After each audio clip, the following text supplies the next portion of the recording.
ഭൂപ്രകൃതി കൊണ്ട് സാംസ്കാരിക തനിമ കൊണ്ട് ഒരുപാട് കൗതുക കാഴ്ചകൾ തീർക്കുന്ന നാടാണ് നേപ്പാൾ. അത്തരം പുതിയ പുതിയ അനുഭവങ്ങളിലേക്കും കൗതുക കാഴ്ചകളിലേക്കുമാണ് ഇന്നത്തെ യാത്ര. ഇന്ന് നമ്മൾ ആദ്യം പോകുന്നത് നാഗർകോട്ട് എന്ന സ്ഥലത്തേക്കാണ്. പോകുന്ന വഴിയിൽ കാഠ്മണ്ഡു പട്ടണത്തിൻ്റെ നല്ല ദൃശ്യങ്ങൾ കാണാനാവും. തലസ്ഥാനമായ കാഠ്മണ്ഡുവിൽ നിന്ന് 32 കിലോമീറ്റർ ദൂരെയാണ് നാഗർകോട്ട്. സമുദ്രനിരപ്പിൽ നിന്ന് 2175 മീറ്റർ ഉയരത്തിലാണ് ഈ സ്ഥലം. സാഹസിക യാത്രക്കാരുടെ ഇഷ്ടകേന്ദ്രമാണ് നാഗർകോട്ട്. പാരാഗ്ലൈഡിംഗ്, നാച്ചർ വാക്ക്, ഹൈക്കിംഗ് ഇതിനൊക്കെ നിരവധി അവസരമുള്ള ഒരു ഏരിയയാണ് നാഗർകോട്ട്. ഭക്തപൂർ ജില്ലയിലാണ് ഈ സ്ഥലം. 2 മണിക്കൂർ യാത്ര ചെയ്ത് ഇപ്പോൾ നാഗർകോട്ടിൽ എത്തിയിരിക്കുകയാണ്. അപ്പോൾ നമ്മൾ ഇന്ന് ഈ വീട്ടിലാണ് തങ്ങുന്നത്. അപ്പോൾ അവിടുത്തെ വിശേഷങ്ങൾക്ക് വരാം. ഇതാണ് നമ്മുടെ വീട്ടുകാരി പ്രമീള.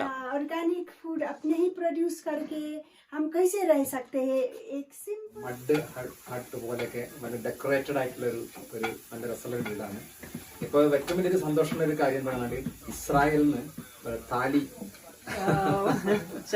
ഞങ്ങളിവിടെ വന്ന സമയത്താണ് അവരും ഇവിടെ വന്നിട്ടുള്ളത്. അപ്പൊ എല്ലാരും കൂടെ പാചകം ചെയ്യാണ്, ഒന്നിച്ച് പാചകം ചെയ്യാണ്. ഉമേഷ് സാറ് ഇവിടെ ഇരിക്കുന്നുണ്ട്. അപ്പൊ അദ്ദേഹമാണ് ഇതെല്ലാം കണ്ടെത്തിയത്. ഇങ്ങനത്തെ ഒരു വളരെ ഡിഫറെന്റ് ആയിട്ടുള്ള ഒരു ഏരിയ അദ്ദേഹം കണ്ടെത്തി. അപ്പൊ ഇന്ന് ഞങ്ങൾ എല്ലാരും കൂടെയാണ് ഇവിടെ സ്റ്റേ ചെയ്തത്. എന്തായാലും ഒരു വല്ലാത്ത കിടിലൻ എക്സ്പീരിയൻസ് ആണ്, അത് പറയാതിരിക്കാൻ വയ്യ. കാരണം നമ്മളിപ്പോ ഇന്ത്യക്കാരാണ്, ഇവര് നേപ്പാളാണ്, ഇവർ ഇസ്രായേലാണ്. അപ്പോൾ എല്ലാവരും കൂടെ ഒരു ഗെറ്റ് ടുഗദർ ആണ് നമ്മുടെ ശരിക്ക് നടക്കുന്നത്.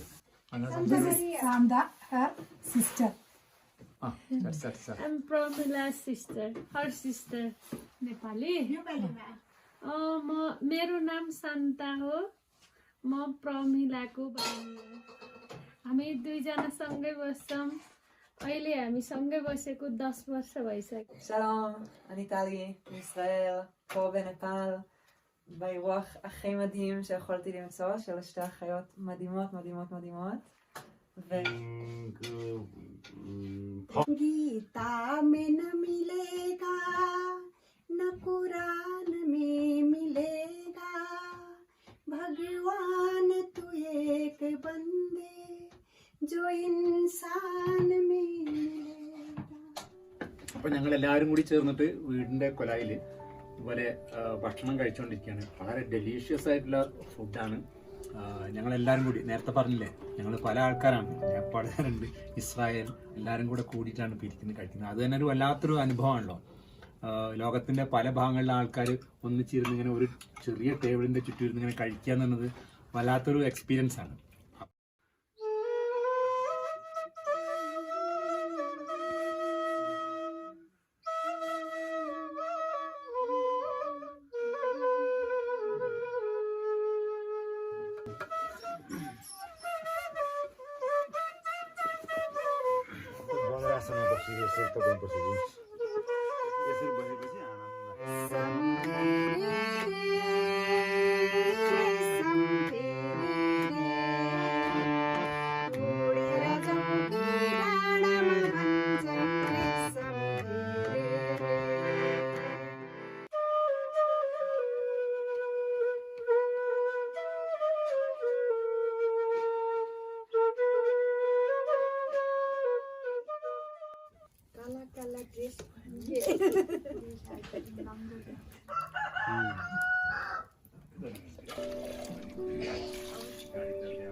ഈ വീടിൻ്റെ ചുമര് വെളുത്തുള്ളി കൊണ്ട് അലങ്കരിച്ചത് കാണാൻ പറ്റും.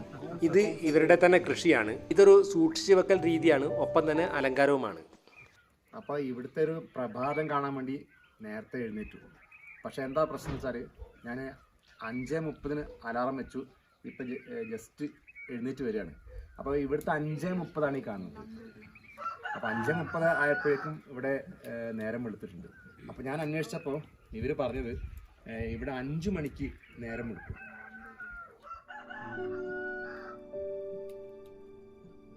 ഇത് ഏപ്രിൽ മാസമാണ്.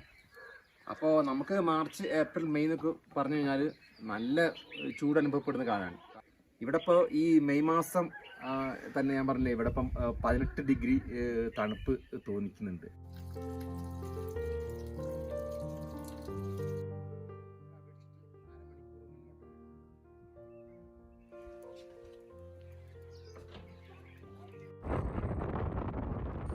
ഇവിടെ ഇങ്ങനെ നിൽക്കുമ്പോൾ ബാലൻസ് തെറ്റിപ്പോവും. അത്രയ്ക്ക് ശക്തിയാണ് കാറ്റിന്. അതുകൊണ്ട് തന്നെ പറയുന്ന കാര്യങ്ങളൊന്നും മനസ്സിലാകുന്നുണ്ടാവില്ല ഈ കാറ്റിൻ്റെ ശബ്ദം കൊണ്ട്. ഹിമാലയത്തിൻ്റെ കാഴ്ച, അതുപോലെ കൊടും തണുപ്പ്, ഇതൊക്കെയാണ് ഇവിടുത്തെ പ്രത്യേകത.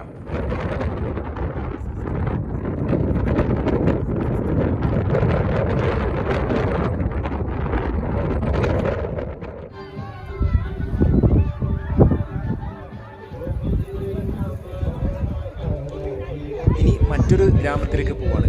സമുദ്രനിരപ്പിൽ നിന്ന് 3000 മീറ്റർ ഉയരത്തിലാണ് ഈ ഗ്രാമം. നഗരത്തിൽ നിന്ന് ഒരുപാട് മാറി ഒറ്റപ്പെട്ട് കഴിയുന്നവരാണിവർ. ഒരു 10-30 വീടുകളൊക്കെ ഉണ്ടാവുള്ളൂ. ഹെലംബൂർ എന്നാണ് ഈ പ്രദേശത്തിൻ്റെ പേര്. Us go out. So At the time they went out. yeah, they went out for work, or some people. None of them were inside the house. I hope the person who was It inside. will happen in the morning, Yeah. and people were sitting inside the home. Might have too much. നേപ്പാളിലെ എൻ്റെ ഒരു സുഹൃത്താണിത്. പേര് ജുവല്ലാണ്. കാഠ്മണ്ഡുവിൽ നിന്ന് വളരെ ദൂരെയായിട്ടുള്ള മലനിരകളാണ് ഇവരുടെ വീട്. ഈ ഗ്രാമത്തിൽ ഇത്തരത്തിലുള്ള 30 കുടുംബങ്ങളാണ് ഉള്ളത്. ലാമ വിഭാഗത്തിൽപ്പെട്ടവരാണ് ഇവർ. നല്ല വിദ്യാഭ്യാസമുള്ള ആളാണ്. ഡിഗ്രിയും PGയും ഒക്കെ കഴിഞ്ഞു. വിദേശത്തായിരുന്നു ജോലി. ഇപ്പം നാട്ടിലെത്തിയിട്ടുണ്ട്. ഇപ്പോൾ ഒരു സാമൂഹിക പ്രവർത്തകയായിട്ട് Like you നാട്ടിൽ. have to get married early or something like that. No, as long as I am happy being single, or as long as I didn't find a perfect match, they say they never talk about marriage at all. So yeah, happily single. Married. In future, Yeah. suppose if you get such a person, will you marry? Of course, why not? Of course, yeah. But I think this is not possible at all in this period. Believe it's Yeah. possible. You get a very good son. To get one.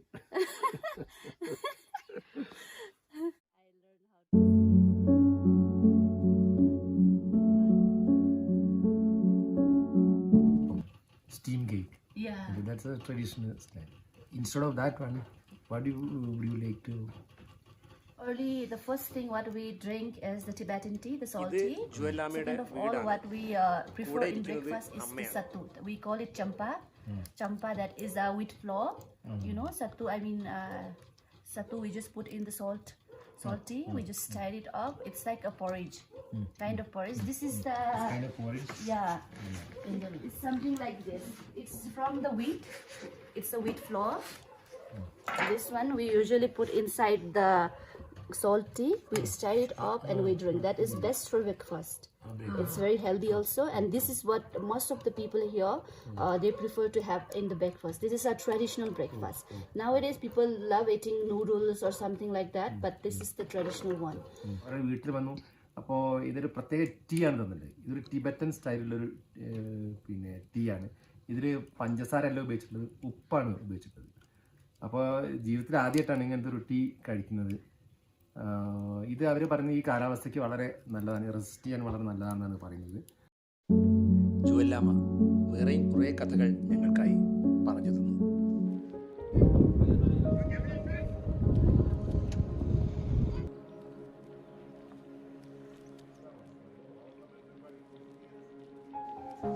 ഇത് മറ്റൊരു വീടാണ്.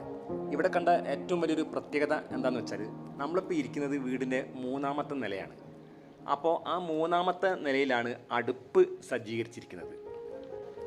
നല്ല തണുപ്പുള്ള സമയമാണ്, പക്ഷേ വീടിനകത്ത് നമ്മളിങ്ങനെ അടുപ്പ് സജ്ജീകരിച്ചത് കൊണ്ട് നമുക്കത്ര ഫീൽ ചെയ്യില്ല.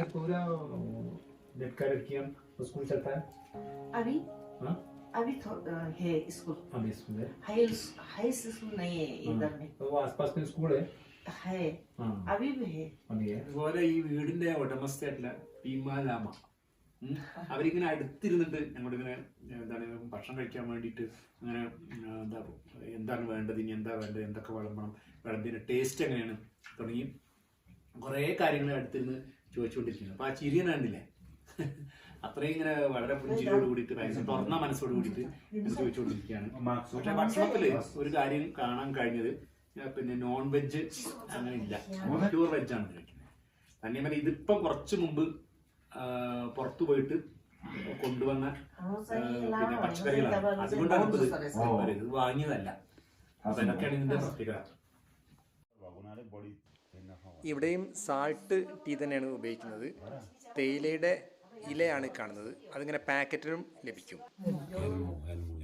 യൽമു ആണ് ഇവരുടെ ലാംഗ്വേജ്. ഇവർ തമ്മിൽ ഉപയോഗിക്കുന്നതൊക്കെ അതാണ്.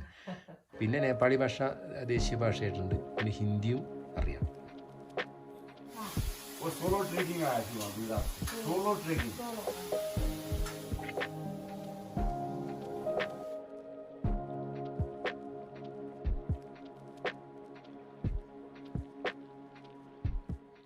ഭക്ഷണം കഴിക്കാൻ്റെ ഒരു നല്ല രസമുള്ള സംവിധാനമാണിത്. ഒരു കുഞ്ഞ് ഒരു പടി പോലത്തെ ഒരു സാധനം ഇവിടെ വെച്ചിട്ടുണ്ട്. അപ്പോൾ ഇവിടെ നല്ലൊരു എന്താ പറയുക, ഒരു നല്ല രസമുള്ളൊരു സീറ്റാണ് ഇവിടെ ഇരിക്കുക. പുറകിൽ ഇങ്ങനെ ചാരി ഇരിക്കാം. എന്നിട്ട് ഇവിടെ ഇരുന്നിട്ട് ഇങ്ങനെ നമുക്ക് എന്ത് ചെയ്യാം, ഭക്ഷണം കഴിക്കാം. അപ്പോൾ ഇവിടുന്ന് പ്രിപ്പയർ ചെയ്യുന്ന ഭക്ഷണം ഉണ്ടാക്കുന്നു, ഇവിടെ ഇരുന്ന് കഴിക്കുന്നു. എന്ന് വെച്ചാൽ നമുക്ക് നമ്മുടെയൊക്കെ ഒരു സ്റ്റൈലിൽ നിന്ന് വളരെ വളരെ ഡിഫറെൻ്റ് ആയിട്ടുള്ളൊരു രീതിയാണ് ഇപ്പോൾ ഇവിടെ കാണാൻ കഴിയുന്നത്.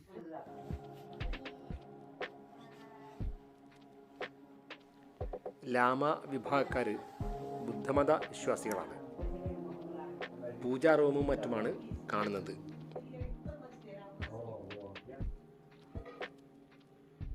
കാഠ്മണ്ഡുവിൽ നിന്ന് 140 കിലോമീറ്റർ ദൂരെയായി ഉയർന്ന മലനിരകളാണ് ഈ ഗ്രാമം. ഒരു ദിവസം ഒരു ബസ് മാത്രമേ ഈ ഭാഗത്തേക്കുള്ളൂ.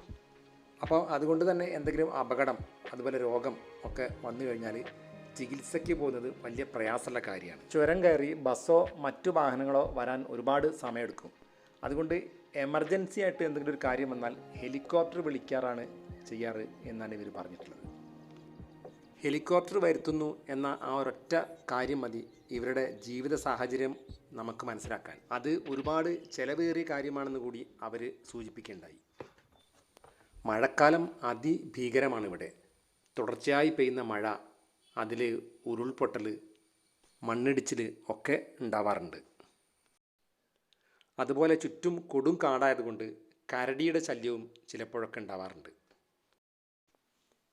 മഴക്കാലത്തിൻ്റെ തുടക്കമാകുമ്പോഴേക്ക് ആഹാരത്തിന് വേണ്ട സാധനങ്ങളൊക്കെ ശേഖരിക്കും.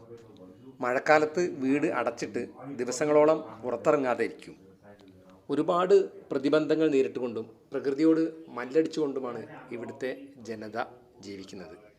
ഇതൊക്കെ നമുക്ക് ഒരു പുതിയ അറിവ് നൽകുന്ന കാര്യമാണ്.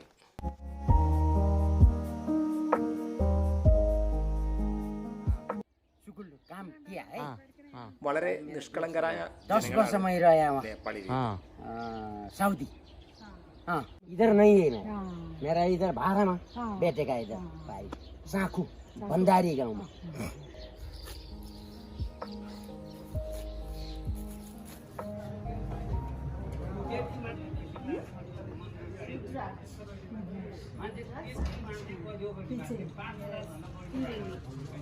And next is see this is very nice.